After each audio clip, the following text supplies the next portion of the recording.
आज हम आपके 10वीं क्लास में पहला पाठ था गुप्त काल के बारे में पढ़ा। गुप्त काल में हमने चंद्रगुप्त प्रथम, समुद्रगुप्त, चंद्रगुप्त द्वितीय, कुमार महेंद्र द्वितीय और स्कंदगुप्त आदि शासकों के बारे में पढ़ा।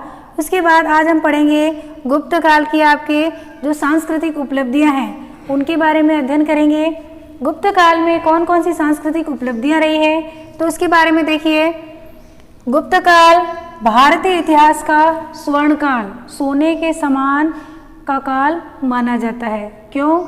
उसकी कुछ न कुछ विशेषताएं रही है। जैसे गुप्त सम्राट थे, सभी भगवान विष्णु की उपासना करते थे, वैष्णव धर्म को मानने वाले थे, लेकिन फिर भी उन्होंने धार्मिक सहिष्णुता की नीति को अपनाते हुए वैदिक धर्म, जैन धर्म और बौद्ध धर्म सभी धर्मों को प्रोत्साहन दिया। समुद्रगुप्त और कुमारगुप्त ने जैन धर्म, बौद्ध धर्म, वैदिक धर्म को प्रोत्साहन देने में योगदान दिया और उसी के बावजूद उन्होंने अश्वमेध यज्ञ, धर्मानुसार अश्वमेध यज्ञ भी करवाए समय समय पर।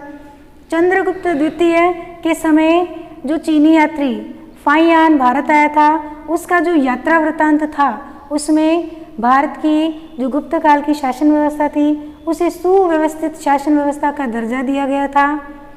उन्होंने भारतीयों की विशेषताओं के बारे में लिखा है कि लोग दुखी नहीं थे, प्रजा पर किसी प्रकार के करों का बोझ नहीं था, लोग घरों में ताला नहीं लगाते थे क्योंकि चोरी नहीं होती थी और लोग घरों में ऐसे डर महसूस नहीं करते थे। प्रजा सुखी और संपन्न थी, व्यापार और वाणिज्य उन्नत अवस्था में था।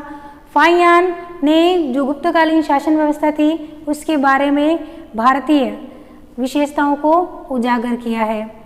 उसके बाद में कुछ आपको लेखक और जो उस समय नाटक या कोई भी महाकाव्य लिखे गए हैं वो बताएं तो वो भी गुप्त काल में लिखे गए हैं। जैसे कालिदास का नाटक है आपके अभिज्ञान शाकुंतलम, कालिदास द्वारा लिखित नाटक है अभिज्ञान शाकुंतलम, और रघुवंश महाकाव्य है वह भी गुप्त काल में ही लिखा गया है। उसके बाद में शूद्रक लेखक हैं मृच्छकटिकम। मृच्छकटिकम जो आपके नाटक है वो शूद्रक द्वारा लिखित है। विशाखदत्त की पुस्तक है मुद्रा राक्षस, ये भी नाटक है विशाखदत्त द्वारा लिखित। और अमर सिंह थे, वो एक कोशकार या व्याकरणाचार्य कह सकते हैं उन्हें। तो ये सब जो विद्वान हुए हैं ये गुप्त काल में हुए हैं। तो शासन व्यवस्था अच्छी थी। फिर हम लेखन की दृष्टि से माने तो बहुत अच्छे नाटक और महाकाव्य लिखे गए हैं। वराहमिहिर, आर्यभट्ट, विष्णुगुप्त, ये जो गणित और ज्योतिषी के क्षेत्र में उन्नति हुई है वो भी गुप्त काल में हुई है। दशमलव प्रणाली का अगर हम बात करें दशमलव प्रणाली की तो दशमलव प्रणाली का जो विकास है वो गुप्त काल में हुआ था। बाद में अरबों के माध्यम से यूरोप तक, अन्य देशों तक पहुंची, लेकिन सर्वप्रथम दशमलव प्रणाली का जो विकास है वो भारतीयों द्वारा ही किया गया था। और इसकी अगर हम वास्तुकला, धातुकला या चित्रकला के बारे में बात करें तो आप देखिए अजंता एलोरा की जो गुफाएं हैं, अजंता की गुफाएं, उनमें जो चित्रकारी की हुई है, या फिर हम दिल्ली में स्थित लोह स्तंभ के बारे में पढ़ें जिस पर कभी जंग नहीं लगा है, सर्दी गर्मी बरसात कोई भी ऋतु हो उस पर जंग नहीं लगा है। और वैसे ही नालंदा विश्वविद्यालय की एक भगवान बुद्ध की जो प्रतिमा है 80 फुट ऊंची प्रतिमा है वो उस समय की धातु कला का बहुत अच्छा उदाहरण माना जाता है। ये तो विशेषताएं हमने पढ़ी गुप्त काल की सांस्कृतिक उपलब्धियां, उसमें धातुकला, वास्तुकला, समाज, संस्कृति के बारे में। अब हम पढ़ेंगे गुप्तकालीन समाज में किस प्रकार की व्यवस्था थी। तो देखिए वर्ण व्यवस्था जो आपको शुरू से बताते आ रहे हैं, गुप्त काल 4 वर्णों में विभाजित था, ब्राह्मण, क्षत्रिय, वैश्य और शूद्र। गुप्तकालीन समाज था वो 4 वर्णों में विभाजित था, ब्राह्मण, क्षत्रिय,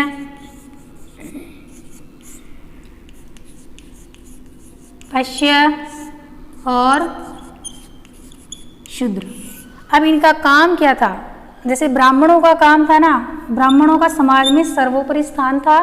ब्राह्मण थे यज्ञ आदि संपन्न करवाना, दान के लिए प्रेरित करना, खुद भी अध्ययन करना और अध्यापन का कार्य करना, पढ़ाने का कार्य, यह सब ब्राह्मणों द्वारा किया जाता था। क्षत्रियों की अगर बात करें तो क्षत्रिय थे वो अपने राष्ट्र की रक्षा करना। क्षत्रिय आप नाम सुनते ये लगता है ना आपको कि कोई ताकतवर व्यक्ति या कोई बलशाली व्यक्ति या कोई योद्धा व्यक्ति के बारे में बात कर रहे हैं, तो क्षत्रियों में उसी वर्ग को शामिल किया जाता था जो कि अपने राष्ट्र की रक्षा करने के लिए तत्पर रहते थे। तीसरा हम बात करें वैश्य। वैश्य थे ये व्यापार और वाणिज्य जैसे कृषि है, पशुपालन है, ये जो सहायक क्रियाएं होती थी वह वैश्यों द्वारा संपन्न करवाई जाती थी। और शूद्र द्वारा इन तीनों वर्णों की सेवा का कार्य है वो शूद्र वर्ग द्वारा, दास वर्ग को सम्मिलित कर सकते हैं, शूद्र वर्ग द्वारा किया जाता है।